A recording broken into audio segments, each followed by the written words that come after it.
So magkano binigay po ngayon? Ngayon po ang binigay po sa amin is 20K po. 20,000. Opo. Paano po ngayong event nyo kanina with Pangulong Bongbong Marcos? Ayun po, dahil po kay BBM, nagkaroon po kami ng 20K dahil po sa presidential scholarship po na binigay niya po sa amin. And maraming salamat po sa ginawa niya po. Ngayon po may makakatulong na po ako sa akin, sa pamilya ko po and sa school ko po. Ayun po. Maraming salamat po. First time nyo nakita ang Pangulo? Opo. So first time. ano po yung pakiramdam nyo? Kinakabahan po actually nung nakita ko po si BBM noon. Kaya Pero ano daw yung programa? Every ano ba yung binibigay yung scholarship? ang alam ko po is annual po. Annually? Opo, annually. So magkano binigay po ngayon? Ngayon po ang binigay po sa amin is 20K po. 20,000. Opo. So ano po yung mga qualification bago magkaroon ng presidential scholarship? Nag-announce po yung kapitan namin sa Barangay Namayan po na yung lahat po ng graduating this 2026 to 2027 po ay mga qualified po para sa scholarship po. Pipiliin kung sino po yung mga pwede pong pumasok na 5 scholarship para dito po sa presidential scholars po. So wala naman mga grades na qualification? Opo, wala po. Wala naman? Wala naman po. As long as graduating? As long as graduate. So magka-college ka na kumbaga? Opo. Yun. Opo. So, yun.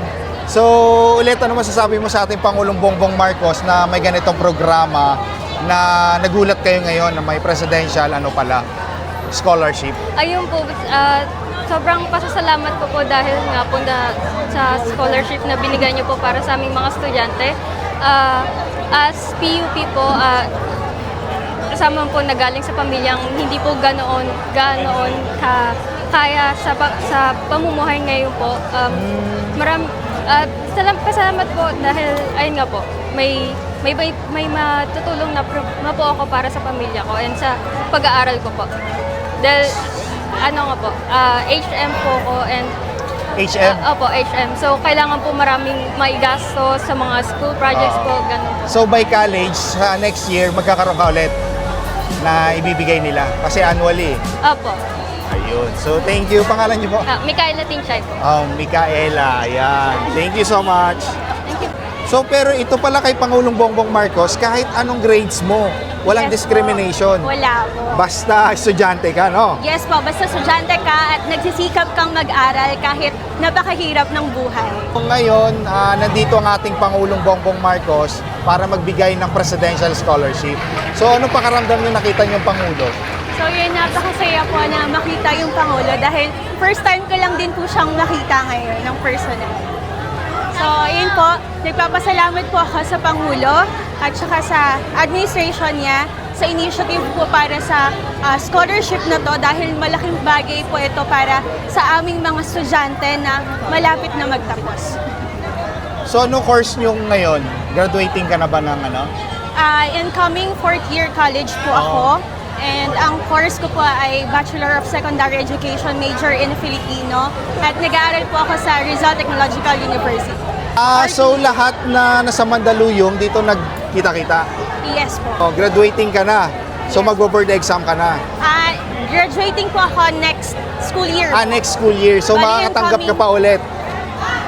No na po. Alam ko ngayon lang po eh. Isang Ngayon. Yes. Kasi sabi ng kanina na interview ko, annually siya. Kumbaga, Annually. magkakaroon ulit. So, anong qualification na nakapunta ka ngayon dito? So, ang hiningi lang naman po sa amin ay basta incoming graduate student ka ng school year 2026 and 2027, qualified ka po. Regardless kung ano man yung grade mo, basta graduating ka. So, grabe pala ating Pangulo. Di ba pag scholarship, alam mo di ba na mataas yung grades, Yes po. dapat may ganito. Ina-attain po talaga na grade. Oo. So, pero ito pala kay Pangulong Bongbong Marcos, kahit anong grades mo, walang Yes discrimination. Po. Wala po. Basta estudyante ka, no? Yes po, basta estudyante ka at nagsisikap kang mag-aral kahit napakahirap ng buhay. Yun. So, ano ngayong feeling mo dahil isa ka sa nabigyan ng Pangulo? Sobrang nagpapasalamat po ako na isa po ako sa mga scholar na ito dahil ayun po, makakatulong po talaga siya, lalo na sa akin ngayon dahil may thesis po kami and napakalaki ng gastos sa thesis. Kaya very, very thankful po ako sa Pangulo at sa kung sino man po yung bumubuo ng scholarship na ito. Ayan. Pangalan niyo ma'am, tsaka course niyo po ulit. I am Michelle O. Cervantes, taking Bachelor of Secondary Education major in Filipino in Rizal Technological University. Thank you. Thank you! Tama nga po, madaming mga estudyante ang hindi nakakapagtapos. Kung magkano na ibigay ng Pangulo? 20,000 po per student. 20,000. So this is a great initiative by the President to use the Filipino money to support and fund the upcoming future generation of the Philippines. Ngayon, nakatanggap kayo ng scholarship, presidential scholarship ng Pangulong Bongbong Marcos. Hi. Yes po. Yes po. So, ano pong masasabi nyo ngayon? Nakita nyo personal ang Pangulo. It felt surreal to face the President of the Philippines na he gave us some words of inspiration to continue our studies as well as encouraging us to finish our diploma kasi nga hinighlight niya na tama nga ng kabataan ng pag-asa ng bayan, especially given what's happening in the government right now, that ang mga boto na din mga kabataan tayo mga kabataan, yung next generation na magpapatakbo din sa bansang ito. So, ano pong year nyo ngayon at course po?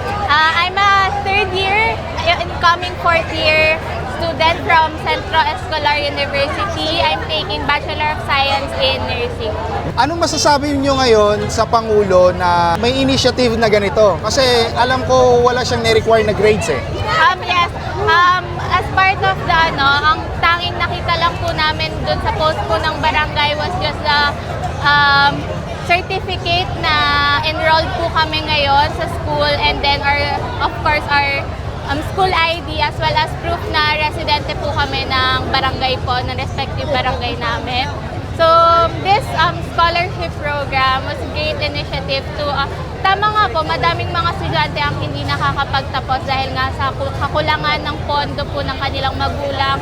At isa po sa ang financial, one of the problems why many students doesn't pursue. So this is a great initiative by the President to use the Filipino money to support and fund the upcoming future generation of the Philippines, the future professional of the Philippines. So, pwede po ba matanong kung magkano na ibigay ng Pangulo? Based po sa 20,000 po per student. 20,000. Po. And then 5 respective students from the barangay po yung kinuha po nila. So, every ano to ibibigay? Wala pong sinabi but hopefully mas Annually maganda. daw, sabi nila. Sana nga po. Annually. Kasi it will be a big help for those students na nakaka-receive. Yung iba naman na interview ko, magagastos nila about sa thesis, ganito ganyan. Sa iyo, saan? For sure, it will be used for my academic purposes since nga nasa thesis na yun kami and medyo magastos din. Third year ka, di ba? Fourth year? Third year pa. Third year. Magpo-fourth year. Okay. So, ano pinakamahirap na subject sa nursing? Siguro I can say Meds, that medical, surgical, yeah. nursing, yeah. But given na may professors are good naman, hopefully natawid naman siya ng maayos. Alright, thank you po. Salamat. Thank